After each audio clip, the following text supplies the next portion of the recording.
Hello दोस्तों, let's क्रैकेट में आपका स्वागत है। और 4 दिसंबर 2022 का द हिंदू न्यूज़पेपर और उसका साइंस एंड टेक का पेज आप लोगों के सामने है। तो चलिए देखते हैं कि क्या क्या पॉइंट्स हमारे काम के यहाँ पर हो जाते हैं और किस तरीके से हमें इस पेज को ख़त्म करना था। देखो, सबसे पहला आर्टिकल यहाँ पर आ जाता है कि अगर आप साल्ट के इंटेक को कम करते हो तो आपको बहुत सारे बेनिफिट मिलेंगे। ये बात आपको पता है और आप में से बहुत सारे लोगों को इस चीज़ के बारे में जानकारी भी है कि भाई साल्ट कम से कम लेना चाहिए। लेकिन यहाँ पर ये बताया गया है कि ये स्टडी हुई किसने की, नॉट इम्पोर्टेंट, बट इन्होंने बताया है कि अगर आप साल्ट को कम लेते हैं तो हार्ट अटैक के केसेस, हार्ट फेलियर के केसेस और हार्ट स्ट्रोक के केसेस ये यहाँ पर जो हैं वो आपके कम हो जाते हैं। तो ये आपको एक तरीके से हेल्थ बेनिफिट यहाँ पर देखने के लिए मिलेगा। और कई लोगों पर स्टडी इस चीज़ को यहाँ पर किया गया और पता चला कि उनके अंदर में साल्ट के इंटेक अगर ज़्यादा हैं तो हार्ट स्ट्रोक का खतरा बढ़ जाता है, और अगर साल्ट इंटेक वो कम लेते हैं ओके तो उन्हें काफ़ी बेनिफिट देखने के लिए मिलते हैं। इसके अलावा एक टर्म यहाँ पर यूज़ की गई है, आप देख सकते हो, मैंने हाईलाइट भी किया है, that is called DASH। Okay, तो इसका पूरा वैसे है कि डैश डाइट इसको यहाँ पर कहते हैं, और इसका मतलब है कि dietary approaches to stop hypertension. Hypertension आपको पता है कि क्या होता है। ओके, आपकी जो बेसिकली ब्लड प्रेशर है काफ़ी ज़्यादा बढ़ जाता है, और ये सब चीज़ें हार्ट अटैक, हार्ट फेलियर और स्ट्रोक से रिलेटेड यहाँ पर होती हैं। तो इसका मतलब ये है कि बहुत से लोग ऐसी डाइट वगैरह अपनाते हैं जिससे कि हाइपरटेंशन कम हो सके। तो ऐसी जो भी डाइट यहाँ पर होगी उस डाइट को दिया, नाम क्या दिया जाएगा, DASH। ओके, तो ये उस डाइट का नाम बेसिकली यहाँ पर होगा। तो यहाँ पर ये बताया जा रहा है कि बहुत से जो लोग हैं वो इस तरीके की डाइट फॉलो करते हैं, तो उनमें भी इस चीज़ के काफ़ी फ़ायदे देखने के लिए मिलते हैं कि उनके अंदर में जो ये केसेस है हार्ट स्ट्रोक वगैरह के, ये यहाँ पर फ्यू हो जाते हैं। ओके, यानी कि कम हो जाते हैं। तो एक तरीके से ये DASH जो है ये बेस्ट रिकमेंडेड डाइट्स होती हैं, जिसकी वजह से आप बहुत सारी जो कार्डियोवैस्कुलर डिजीज़ हैं उनको यहाँ पर रोक सकते हो। ओके, और इसके लिए आप देखो कि इस डाइट के अंदर में वेजिटेबल्स आ जाती हैं, फ्रूट्स आ जाते हैं, लीन मीट आ जाता है, पोल्ट्री, नट्स। ओके, ये सब चीज़ें जो हैं वो इसके अंदर में यहाँ पर आ जाती हैं। तो इन चीज़ों को कंज्यूम करते हैं तो ये आपकी डैश डाइट के अंदर में आ जाती है, और इसके काफ़ी ज़्यादा बेनिफिट यहाँ पर होते हैं। एक चीज़, एक पॉइंट और है यहाँ पर, WHO ने ये रिकमेंड किया है कि आप देखो कि एक एक एक व्यक्ति को पर डे सिर्फ 5 ग्राम ऑफ साल्ट ही जो है वो यहाँ पर कंज्यूम करना चाहिए। तो ये एक फैक्ट है, इसको यहाँ पर ध्यान में रख सकते हो कि 5 ग्राम ऑफ साल्ट WHO के द्वारा यहाँ पर रिकमेंड किया गया है। इसके अलावा अगर हम बात करें, ये सब इग्नोर मारो, कोई काम की चीज़ नहीं। और इंडियंस भारी मात्रा में यहाँ पर साल्ट को इनटेक करते हैं क्योंकि पिकल वगैरह काफ़ी ज़्यादा खाया जाता है इंडियन हाउसेस के अंदर में, जिसकी वजह से साल्ट के कंटेंट जो हैं वो डिसबैलेंस नज़र आते हैं।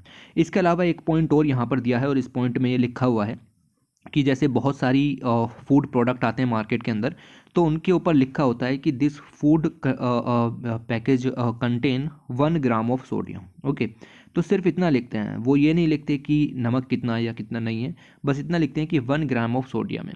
तो लोग खुश होते हैं कि भाई 1 ग्राम सोडियम है इसके अंदर में कुल, लेकिन इस 1 ग्राम सोडियम का मतलब होता है 2.5 ग्राम ऑफ साल्ट। ओके, तो ये एक पॉइंट यहाँ पर दिया गया था कि जो इंडियन कंज्यूमर हैं उनको इस चीज़ के बारे में अवेयरनेस यहाँ पर नहीं है, और इसीलिए वो जो है वो 1 ग्राम ऑफ सोडियम देखते हैं और उसको परचेज करके खा लेते हैं। Okay, but 1 gram of sodium का मतलब होता है 2.5 ग्राम ऑफ साल्ट। ये एक एग्जाम्पल के तौर पर है। तो sodium is not equal to salt. Okay, NaCl पूरा होता है, ना कि सिर्फ Na। ओके, तो ये कुछ पॉइंट्स यहाँ पर ध्यान में रखें। और बस ये स्टडी ये बताती है कि 10% तक हम जो है वो केसेस को कम कर सकते हैं अगर हम साल्ट के इंडेक्स को रिड्यूस करते हैं तो। अरे, तो मैंने यहीं पे ही पढ़ा दिया। ओके, तो ये पूरी स्टडी थी, ये सब मैंने आपको कवर कर दिया। ओके, इसी छोटे आर्टिकल में ही कवर हो गया ये मैंने आपको जूम करके यहाँ पर दिखा दिया, कोई इसमें फालतू की चीज़ें नहीं है, ये सब मैंने आपको क्लियर किया।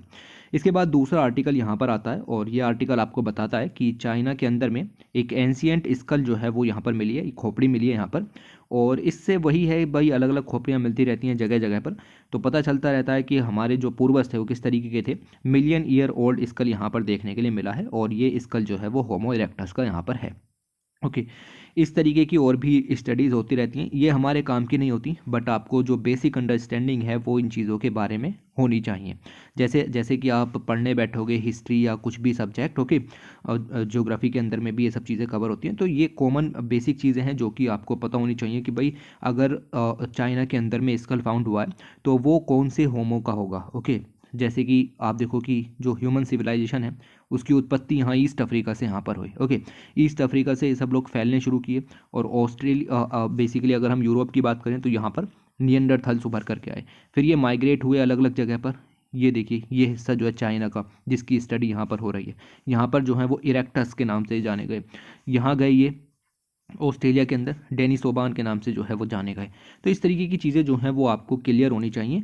बाकी आर्टिकल की हेडलाइन पढ़ते ही समझ में आना चाहिए कि चाइना के अंदर में स्कल यहाँ पर फाउंड हुई है, तो वो कौन से होमो की यहाँ पर होगी, लिखा हुआ है होमो इरेक्टस की यहाँ पर होगी, और ये सब बेसिक साइंस का पार्ट हो जाता है। इसके अलावा अगर हम आगे बात करें तो सोमालिया के अंदर में एक मीटेोराइट यहाँ पर गिरा था, और उस मीटेोराइट के अंदर से काफ़ी सारे मिनरल्स जो हैं वो डिफरेंट तरीके के यहाँ पर मिले हैं। तो उन मिनरल्स का नाम है इलेलाइट, ये नाम देख सकते हो आप, मैंने हाईलाइट किया है।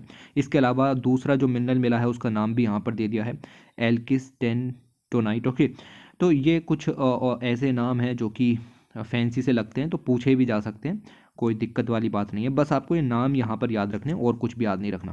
व्हाट इज़ इलेलाइट, ओके, तो क्लियर होना चाहिए कि भाई ये एक तरीके का मिनरल है जो कि एक मीटेोराइट से डिस्कवर किया गया है, जो कि सोमालिया में गिरा था। बस बात खत्म।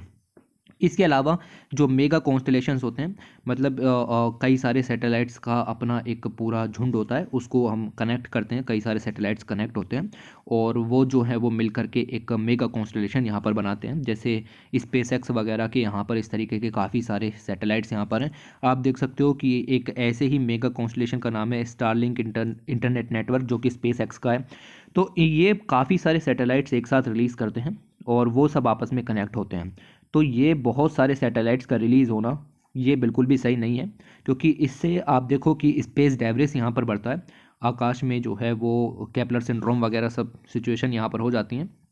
तो यूएस जो है वो ये गाइडलाइंस वगैरह सब लेकर के आएगा कि जो मेगा कॉन्स्टेलेशन है उनके ऊपर कुछ रेगुलेशंस यहाँ पर लगेंगी। तो ऐसे सब डिसीज़न जो है वो 1986 में लेने की बात हो रही थी, लेकिन उसके बाद से इस तरीके की पॉलिसी कोई आई नहीं है। तो अब यहाँ पर जो है वो पॉलिसी लाने की बात की गई है। ओके, खैर हमारे लिए बहुत ज़्यादा इंपॉर्टेंट नहीं, क्योंकि यूएस इस काम को कर रहा है, बट ठीक है, आपको थोड़ा सा पता होना चाहिए कि यूएस क्या कर रहा है। इसके अलावा बात करते हैं चाइना की और यहाँ पर चाइना की पॉलिसी के बारे में बात की गई है।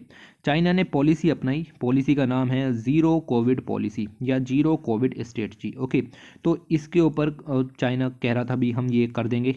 ओके, मतलब एक भी केस नहीं निकलेगा। ज़ीरो कोविड का मतलब होता है कोविड का एक भी केस ना निकलना।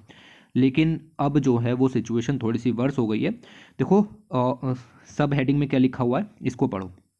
लिखा हुआ है कि जो ज़ीरो कोविड स्ट्रेटजी है उसको मानने वाले ये कहते हैं कि वायरस जो है उसको इरेडिकेट किया जा सकता है, वायरस का एक भी केस नहीं बचेगा। लेकिन अब क्या हो रहा है कि वायरस जो है वो ओरिजिनल वायरस का केस बचे ना बचे, लेकिन वायरस की संरचना लगातार चेंज हो रही है और मोर इन्फेक्शियस वेरिएंट्स निकल करके आ रहे हैं। तो जब तक वेरिएंट्स आते रहेंगे आप कह नहीं सकते कि आपने ज़ीरो केसेस हासिल कर लिए हैं, क्योंकि वो वेरिएंट्स कोविड-19 के ही यहाँ पर हैं। तो मतलब ये जो स्टडी है, ये जो स्ट्रेटजी है जीरो कोविड स्ट्रेटजी, ये फेल होती नज़र आ रही है। ओके, फेल होने का मतलब ऐसा नहीं कि पूरी तरीके से फेल हो गई, लेकिन हम ज़ीरो केसेस नहीं कर पा रहे हैं। क्यों? क्योंकि उसके वेरिएंट्स यहाँ पर आते जा रहे हैं। चाइना की स्टडी है, बहुत बड़ी स्टडी यहाँ पर जो है वो इन्होंने करके दी।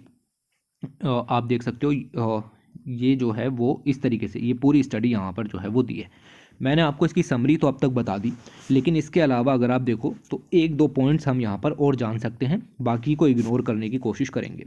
तो चाइना की ये जीरो कोविड स्ट्रेटजी है, इसका मतलब ये है कि एक भी सिंगल इन्फेक्शन नहीं होना चाहिए। ओके, और सिंगल इन्फेक्शन ना हो उसके लिए कुछ कदम उठाए जाएंगे, जैसे कि सभी का हेल्थ स्टेटस जो है वो देखा जाएगा, कोई भी इन्फेक्टेड पर्सन है उसको तुरंत आइसोलेट यहाँ पर किया जाएगा। इसके अलावा वर्क हो या फिर वर्क स्पेस हो या फिर होम स्पेस हो, वहाँ पर जो है वो हम क्या कर सकते हैं कि किसी भी केस को अगर हमें बचाना है तो उसके लिए वही आइसोलेशन वगैरह का काम यहाँ पर जो है वो करना है। तो इस तरीके की कुछ चीज़ें जो हैं वो चाइना ने इस पॉलिसी के अंदर में यहाँ पर डाली गई। इसके अलावा ये भी काम इस स्ट्रेटजी के अंदर में किया जाएगा कि बहुत सारे लोगों को जो है वो आप देखो टेस्ट किया जाएगा और स्ट्रिक्ट कंट्रोल करने की कोशिश करेंगे कि भाई ज़्यादा से कम से कम कॉन्टैक्ट यहाँ पर हो, और 7 डे का क्वारंटाइन वगैरह करके इस काम को किया जाएगा। इसमें से आपको कुछ याद नहीं रखना, ये सब आपके पास कॉमन है। आपको जस्ट याद रखना है कि चाइना की एक ये पॉलिसी स्ट्रेटजी, और उस पॉलिसी के अंदर में ये क्या करना चाह रहे थे और क्या गलत हुआ। ओके, तो गलत क्या हुआ, क्योंकि वेरिएंट आए जा रहे हैं तो एक भी केस जो ना निकलने की बात कही गई थी वो गलत साबित हो रही है। तो ये एक बेसिकली समरी है जो यहाँ पर दी गई है, और इस समरी के अंदर में भी कुछ नहीं लिखा हुआ। बहुत सारी कंट्रीज़ जो कि चाइना के अपोजिट में है। वो ये कह रही हैं कि चाइना की जो ज़ीरो कोविड स्ट्रेटजी है वो एक बहुत बड़ी गलती है, क्योंकि इसके अंदर में काफ़ी सारे गैप्स जो हैं वो यहाँ पर रह गए हैं। ओके, तो अब ये लिखने के लिए नहीं आएगा, ना मेंस में आने वाला ना प्रीलिम्स में आने वाला, क्योंकि इंडिया ने लॉन्च नहीं किया ना। तो बात वही है कि हम क्या कर सकते हैं। इसके अलावा ये भी कहा गया है कि भाई चाइना के अंदर में जो वैक्सीनेशन का कवरेज है वो यहाँ पर काफ़ी कम नज़र आ रहा है। ओके, इसके अलावा ये भी कहा गया है कि जो लोकली मेड वैक्सीन्स हैं उनकी भी इफ़िशियंसी जो है वो चाइना के अंदर में कम है। तो ऐसे ज़ीरो कोविड स्ट्रेटजी सक्सेसफुल कैसे होगी जब आप इस तरीके की हरकत जो है वो यहाँ पर करोगे। और यहाँ पर देखोगे आप कि वैक्सीन मैन्युफैक्चरिंग जो है वो भी काफ़ी कम है। इसके अलावा उसको बढ़ाने की भी कोशिश की गई, लेकिन चाइना जो है वो अपनी इस ज़ीरो कोविड स्ट्रेटजी को सक्सेसफुल नहीं कर पाया। बूस्टर डोज वगैरह भी दी जा रही हैं, लेकिन आप देखो कि लॉस ऑफ लाइफ को रिड्यूस करने में हम सक्सेसफुल नहीं रहे। तो ये फेलियर दिखाया है चाइना की जो ज़ीरो कोविड स्ट्रेटजी है उसका। बाकी आप इसमें जितना पढ़ोगे उतना ही उलझोगे, बाकी हमारे किसी काम का कुछ भी नहीं है। इसके नोट्स बनाने की ज़रूरत नहीं है, जस्ट एक लाइन का पॉइंट है, चाइना ये और वो, ठीक है बस। इसके बाद आगे चलते हैं, और ये आर्टिकल सही है। इस आर्टिकल में लिखा हुआ है कि increasing the self life of stored blood. तो आपके शरीर से ब्लड लिया जाता है, उसको ब्लड बैंक में स्टोर किया जाता है।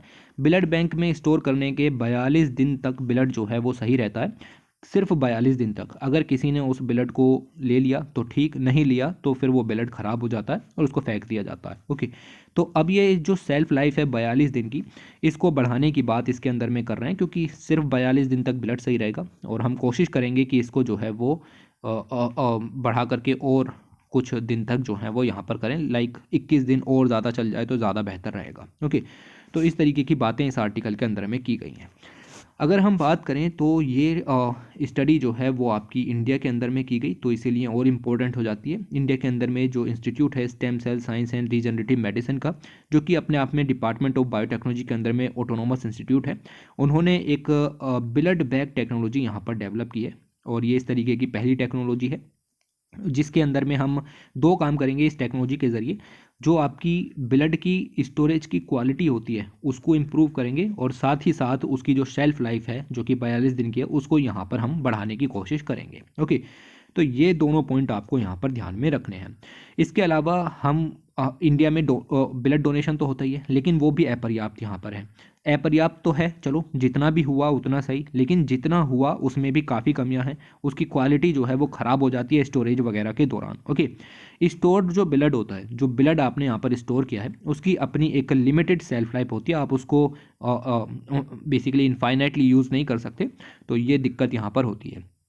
अब ये लिमिटेड सेल्फ लाइफ क्यों होती है, मतलब ऐसा उस स्टोर्ड ब्लड के अंदर में क्या हो जाता है कि वो ब्लड जो है वो ख़राब हो जाता है। तो स्टोर जो सेल होती हैं आपकी ब्लड के अंदर में, जो सेल्स होंगी, ओके, वो सेल्स बहुत सारे एक्स्ट्रा सेल्यूलर कंपोनेंट्स को यहाँ पर रिलीज़ करती हैं। एक्स्ट्रा सेल्यूलर कंपोनेंट मतलब जो सेल के लिए सही नहीं है या उसके बाहर के हैं, उनका नाम होता है damage associated molecular patterns, DAMP। याद रखना, बस मैं इसी चीज़ को पढ़ाने के लिए हूँ कि DAMP इसका क्या मतलब है।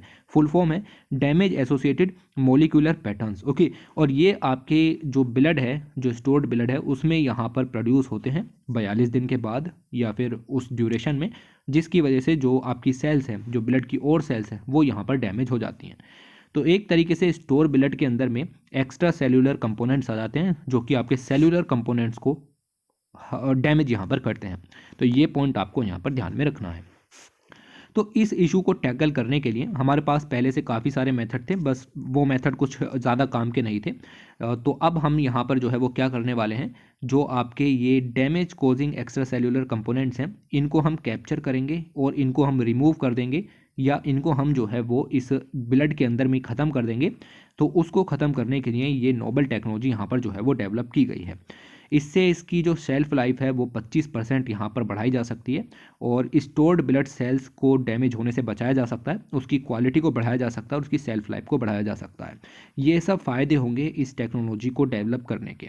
इसमें बेसिकली हम करने क्या वाले हैं, अगर आप यहाँ पर देखें तो जो आपके DAMPs हैं, यानी कि एक्स्ट्रा सेल्यूलर जो कंपोनेंट्स यहाँ पर उभर कर के आए, उसमें आपके लिपिड्स आ जाते हैं, या फिर आपके फ्री आयरन आ जाता है, या फिर फ्री हीमोग्लोबिन आ जाता है। सैचुरेटेड अनसैचुरेटेड फैटी एसिड आ जाते हैं, एक्स्ट्रा सेलुलर डीएनए आ जाता है। ये सब याद रखने की ज़रूरत नहीं है, ये तो मैं आपको बता रहा हूँ कि ये सब कंपोनेंट्स इसके अंदर में आ जाते हैं।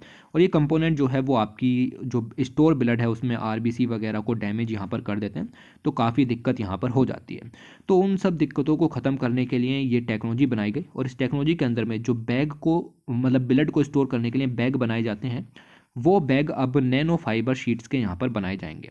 नैनो फाइबर शीट्स के ये जो आपके बैग हैं वो यहाँ पर तैयार किए जाएंगे। और ये जो बैग हैं, ओके, शीट से जो बनाए जाएंगे नैनो फाइबर की शीट से, वो आपके जो कह सकते हैं कि डैम्प हैं, ओके, एक्स्ट्रा सेल्यूलर जो कंपोनेंट यहाँ पर बने उनको बनने नहीं देंगे। ऑलराइट, तो ये पूरी समरी इस आर्टिकल की यहाँ पर है, और इस तरीके से जो है वो हम यहाँ पर इसकी सेल्फ लाइफ को यहाँ पर बढ़ाएंगे। डैम्स जो हैं वो प्रोड्यूस होते हैं, ओके, डैम कंपोनेंट बनते हैं आपके शरीर में, कैसे बनते हैं क्यों बनते हैं वो सब इंपॉर्टेंट नहीं है, but there is something called damp component, okay, जिनको हम कह रहे हैं आपका इस तरीके के जो कंपोनेंट हैं, ओके। तो ये आपके शरीर में यहाँ पर बनते हैं और आपके जो आरबीसी की डैमेज करते हैं। लेकिन अब जो है वो जब आपकी नैनो फाइबर शीट से ये बैग बना लिए जाएंगे, तब आपके शरीर मतलब जो ब्लड है जो स्टोर किया गया है उसकी सेल्फ लाइफ बढ़ेगी। क्या क्या फ़ायदे होंगे, वो फ़ायदे मैंने आपको गिनाए। 2 लाइन का कंसेप्ट है, आपको ज़्यादा डिटेल में नहीं जाना भाई, कैसे स्टोर करते हैं, क्यों, कितना स्टोर करते हैं, ये सब ज़रूरी नहीं है, लेकिन थोड़ी सी चीज़ें जो हैं वो आपको पता होनी चाहिए। तो ये सब कुछ फ़ायदे यहाँ पर होंगे। टिपिकली ब्लड को जो है वो 42 डेज तक स्टोर यहाँ पर करते हैं जब किसी को चढ़ाना हो उससे पहले, ओके। और ब्लड की क्वालिटी धीरे धीरे ख़त्म होती चली जाती है, लेकिन अब जो ये बैग्स यहाँ पर डेवलप होंगे इससे इसकी क्वालिटी को और इसकी जो सेल्फ लाइफ है उसको यहाँ पर 25% तक बढ़ाया जा सकता है।